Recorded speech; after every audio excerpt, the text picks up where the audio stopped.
இந்த செய்திதான் தற்போது மிகப்பெரிய பேசுபொருளாக மாறி இருக்கிறது. என்னன்னா, பஷர் அல் அசாதினுடைய ஆட்சி கவிழ்ப்புக்கு முழுமையான ஒத்துழைப்பை துருக்கி வழங்கி கொண்டிருந்தது.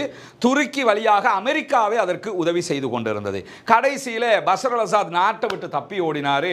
முழுவதுமாக சிரியா ஆட்சி கைமாறியது. தற்போது யார் அமெரிக்கா தேடிக்கொண்டிருந்ததாக சொன்னாங்களோ அவர் ஜனாதிபதியாக மாறியிருக்கிறாரு. அமெரிக்க அதிபரே அவரை கைகுலுக்கி வரவேற்ற காட்சிகள் எல்லாம் நடந்து முடிஞ்சிருச்சு. உலகத்தில் இருக்கக்கூடிய ஆயுத குழுக்கள்ல அரசாங்கத்தை விட அதிகமான ஆயுதங்களை கொண்டிருக்கக்கூடிய, அரசாங்கத்தினுடைய இராணுவத்தை விட பலம் வாய்ந்த ஒரு குழுவாக ஒரு நாட்டுக்குள்ள ஒரு சாரார் இருக்கிறாங்கன்னா அவங்க லெபனானை சேர்ந்த ஹிஸ்புல்லாக்கள். இந்த நிலை இருக்கிற நேரத்தில் தான் ஹிஸ்புல்லாக்கள் பின்வாங்கியதற்கு ஒரு காரணமாக சொல்லப்பட்டதே சிரியாவினுடைய ஆட்சி மாற்றம். உண்மையும் அதுதான். என்னன்னா, சிரியா வழியாகத்தான் ஈரான்ல இருந்து ஹிஸ்புல்லாக்களுக்கு பணப்பரிமாற்றம் செய்யப்பட்டது, ஆயுத பரிமாற்றமும் செய்யப்பட்டது. ஏன்னா அந்த நேரத்தில் சிரியாவில் இப்படியான ஒரு சூழலுக்குள்ளாக இனி ஹிஸ்புல்லாக்கள் எப்படி என்கிற ஒரு கேள்வி இருந்தது. அப்படி இருக்கிற நேரத்தில் தான் 2 நாட்களுக்கு முன்பதாக ஹிஸ்புல்லாக்களுடைய தலைவர் நாயிம் காசிம் மீண்டும் களத்திற்கு வந்திருக்கிறார். வந்தவர் பல செய்திகளை சொல்லி இருக்கிறாரு. அந்த செய்திகளை முழுமையாக பார்க்கும்போது நம்ம தெரிஞ்சு கொள்ளுகிற சாராம்சம் என்னன்னு சொன்னா,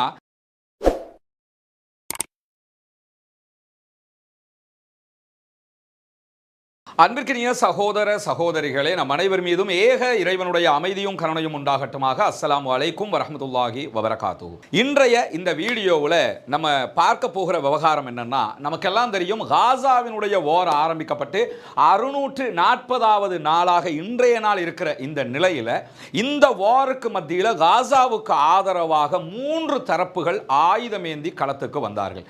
அதில் முதலாவது தரப்பாக வந்தவங்க லெபனானை சேர்ந்த ஹிஸ்புல்லாக்கள். ஹிஸ்புல்லாக்களுடைய தலைவர் இந்த யுத்தத்திலே கொல்லப்பட்டார். அதே போன்று ஹிஸ்புல்லாக்களுடைய படை தளபதி ஃபுவாத் ஷுக்கூர் அவர்கள் இந்த யுத்தத்திலே கொல்லப்பட்டார். அவங்க தான் முதலாவதாக காசாவுக்கு ஆதரவாக களத்துக்கு வந்தவங்க. பாலஸ்தீன விடுதலை போராளிகளை தவிர்த்து இரண்டாவதாக வந்தவங்க யாருன்னு சொன்னா, யமன்ல இருக்கக்கூடிய ஹூதிகள்.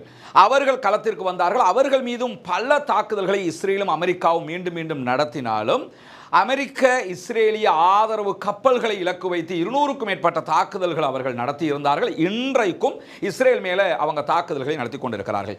மூன்றாவதாக களத்திற்கு வந்தவர்கள் தான் ஈரான். நேரடியாகவே இஸ்ரேல் ஈரான் வாராக அது மாறியது. 12 நாட்கள் இந்த யுத்தம் நடந்து இஸ்ரேல் பின்வாங்கி ஈரான் இஸ்ரேலை உச்சகட்ட தாக்குதல்களை நடத்தி பல அழிவுகளையும் உண்டாக்கி இருந்தது. இந்த நிலையில் ஹிஸ்புல்லாக்களை பொறுத்தவரையிலே ஹிஸ்புல்லாக்கள் 1 ஆண்டுகளுக்கு மேலாக இஸ்ரேலோடு யுத்தம் செய்தவர்கள்.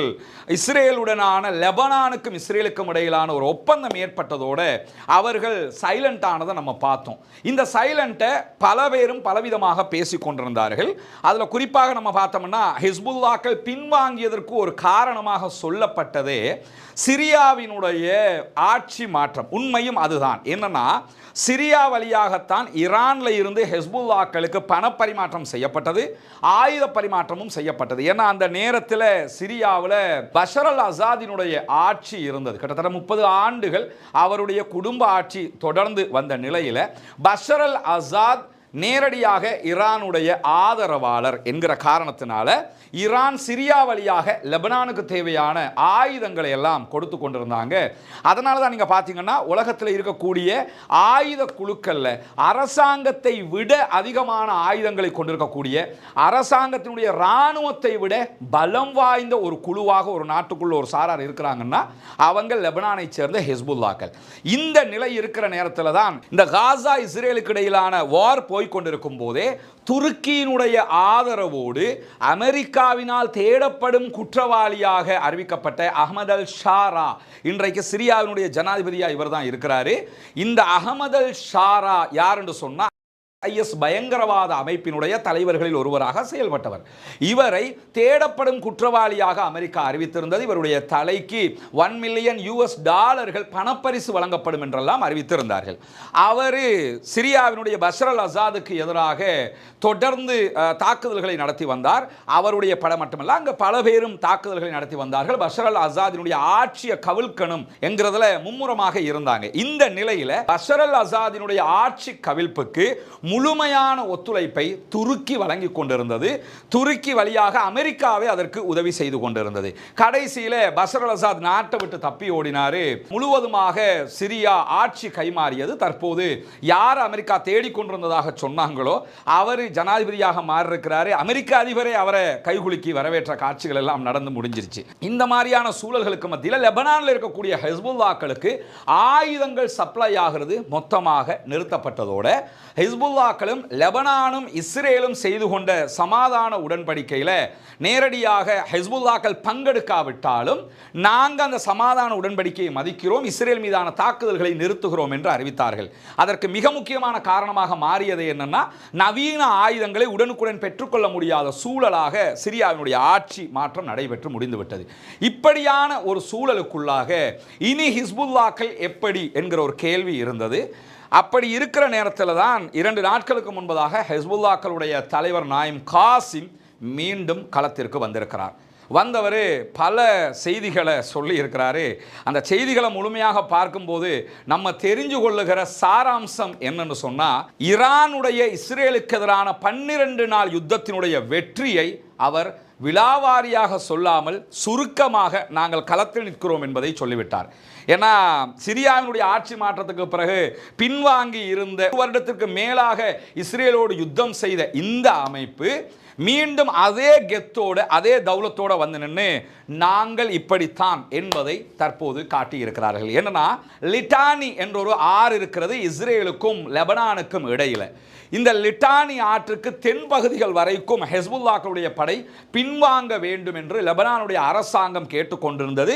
இஸ்ரேலுடைய நிறுத்தத்தை கடைபிடிக்கணும்னா அதை கேட்டுக்கிட்டு நாயிம் காசிம் என்ன செஞ்சாருன்னா, லிட்டானி ஆற்றிற்கு தென்பகுதி வரைக்கும் தங்களுடைய படைகளை பின்னாடி எடுத்துக்கிட்டவங்க எந்த தாக்குதலையும் நடத்தலை. அமைதியாக கிட்டத்தட்ட 6 மாதங்கள் அவங்க எந்த விதமான தாக்குதலை நடத்தலை. என்ன பண்றாங்கன்றே தெரியாமல் இருந்த நேரத்தில் தான் ஞாயிற்றுக்கிழமை மீண்டும் என்ன பண்ணார்னா, தொலைக்காட்சியில் தோன்றி பேசினார். பேசும்போது அவர் பேசிய வார்த்தைகள் தான் இங்க மிக முக்கியமானது. என்னவெல்லாம் பேசினார் என்கிறத கவனிச்சீங்கன்னு சொன்னா, எங்களுடைய படை ஒருபோதும் ஆயுதத்தை கீழே வைக்காது, ஒருபோதும் நாங்கள் சரணடைய மாட்டோம், தேவைப்பட்டால் இஸ்ரேலோடு மீண்டும் ஒரு யுத்தத்தையும் நடத்துவதற்கு நாங்கள் தயாராக இருக்கிறோம் என்று பேசியது மட்டுமல்லாமல் அன்றைய நாள் ஒரு பெரிய விழா நடத்தப்படுகிறது. அந்த விழாவில் லெபனானுடைய தலைநகர் பெய்ரூத்திலேயே ஆயுதங்களோடு கலந்து கொள்கிறது லெபனானுடைய ஹிஸ்புல்லாக்களுடைய படைப்பிரிவு. கனரக ஆயுதங்களை முன்னாடி கொண்டு வராங்க, டேங்கர்களையும் கொண்டு வர்றாங்க. உதாரணமாக இஸ்ரேல் வைத்துக் கொண்டிருக்கக்கூடிய மெர்காவா டேங்க் மாதிரி லெபனானுடைய ஹிஸ்புல்லாக்கள் வைத்துக் கொண்டிருக்கக்கூடிய டேங்கர்களை எல்லாம் வெளியே ரோட்டில் கொண்டு வந்து தான் அந்த ஒரு இராணுவ அணிவகுப்பு மாதிரி அந்த விழாக்கள் அவங்க நடத்துறாங்க. ஆனால் அது உண்மையிலே இராணுவ அணிவகுப்பு கிடையாது.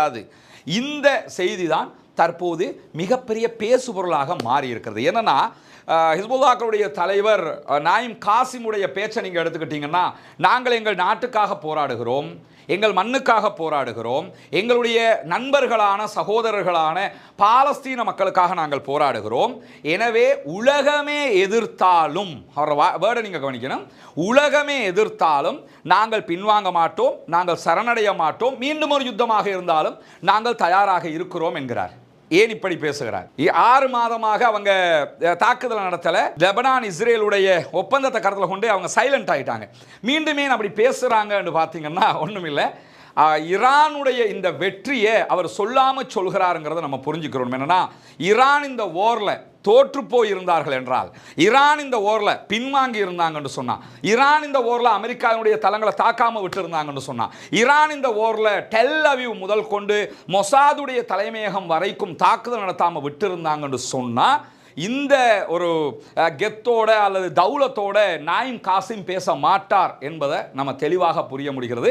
அவர் பேசுறதுல இருந்து என்ன நம்ம புரிய முடியுதுன்னா, நாங்கள் களத்தில் இருக்கிறோம், இனிமேல் நாங்கள் யாருக்கும் பின்வாங்க வேண்டிய அவசியம் இல்லை.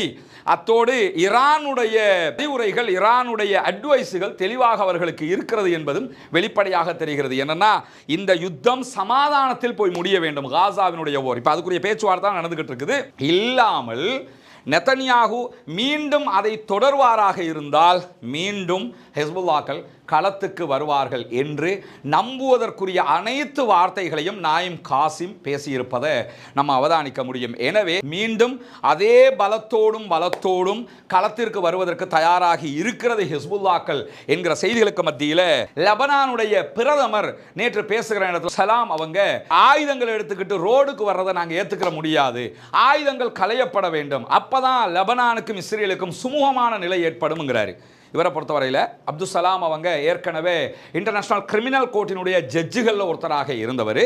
அது மட்டும் இல்லாமல் ஒரு அறிவாளி படித்த ஒரு மனிதர் என்கிறதுல யாருக்கும் எந்த மாற்று கருத்தும் இல்லை. ஆனால் லெபனானுடைய ஹிஸ்புல்லாக்கள் ஆயுதங்களை கீழே போட்டு விட்டால் லெபனானுடைய இராணுவம் இஸ்ரேலோடு மோதுமான்னு பார்த்தீங்கன்னா நிச்சயமாக மோத மாட்டாங்க. சம்பளத்துக்கு வேலை செய்கிறவங்களால் அதை செய்யவும் முடியாதுங்கிறது தெரியும். அதனால தான் நாயிம் காசிம் என்ன சொல்கிறாருன்னா, நாட்டுக்குள்ளே நாங்கள் 2 கவர்மெண்ட் செய்ய விரும்பலை, கவர்மெண்ட்டை நீங்கள் செய்யுங்க, ஆனால் இஸ்ரேல் எங்களுடைய நாட்டையோ அல்லது பாலஸ்தீன மக்களையோ மீண்டும் மீண்டும் தாக்கினால் நாங்கள் இஸ்ரேலோடு ஒரு நீண்ட நெடிய ஓருக்கு தயாராக இருக்கிறோம் என்பது மட்டுமல்லாமல் இஸ்ரேல் சமாதான உடன்படிக்கையில் குறிப்பிட்டதை போன்று லிட்டானி ஆற்றுக்கு தென்பகுதிக்கு நாங்கள் வந்துட்டோம், அதே மாதிரி அதே எல்லைக்கு பின்னால் அவர்கள் செல்ல வேண்டும், இல்லாமல் மீண்டும் மீண்டும் அதே இடத்தில் இருந்தால் இந்த பிரச்சனைக்கு முற்றுப்புள்ளி வராது என்பதையும் ஒரு எச்சரிக்கை மணியாக சொல்லிக் கொள்கிறோம் என்பதையும் அவர் சொல்லியிருக்கிறார். இந்த அறிவிப்பு தான் தற்போது ஊடகங்களில் ஒரு மிகப்பெரிய பேசுபொருளாகவே மாறி இருக்கிறது. என்னன்னா, இவ்வளவு நாளாக கொஞ்சம் சைலண்டாக இருந்தவங்க மீண்டும் வந்துட்டாங்க, இவங்க வரலன்னு சொன்னா இஸ்ரேல் என்ன சொல்லிக்கிட்டு இருந்தாங்கன்னா, நாங்கள் ஹிஸ்புல்லாக்களை அடக்கிட்டோம் பாரு அப்படின்னு சொல்லிக்கிட்டு இருந்தாங்க. உண்மையிலே அடக்கலைங்கிறதும் தெரிகிறது. ஈரானுடைய வாரில் ஒட்டுமொத்தமாக அவங்க தோற்று போனதையும் இந்த செய்திகள் நமக்கு அழகாக காண்பிக்கிறது என்பதை நம்ம புரிஞ்சுக்கிறோம். எனவே இந்த விவகாரத்தில் நாயிம் காசிமுடைய பேச்சுக்கள் இஸ்ரேலுக்கு மீண்டும் ஒரு பதட்டத்தை உண்டாக்கி இருக்கிறது. பொறுத்திருந்து பார்ப்போம் என்ன நடக்கப் போகிறது என்பதை. பாலஸ்தீன மக்களுக்குரிய அமைதி திரும்ப வேண்டும் என்பதுதான் அனைவருடைய எதிர்பார்ப்பு, ஹிஸ்புல்லாக்களுடைய எதிர்பார்ப்பும் அதுதான். எனவே அந்த அமைதிக்கான பேச்சுவார்த்தைகள் நடைபெற்றுக் கொண்டிருக்கிறது. இன்றைய தினம் அமெரிக்க அதிபரை இஸ்ரேலிய பிரதமர் பெஞ்சமின் நெதன்யாகு சந்திக்கிறார்.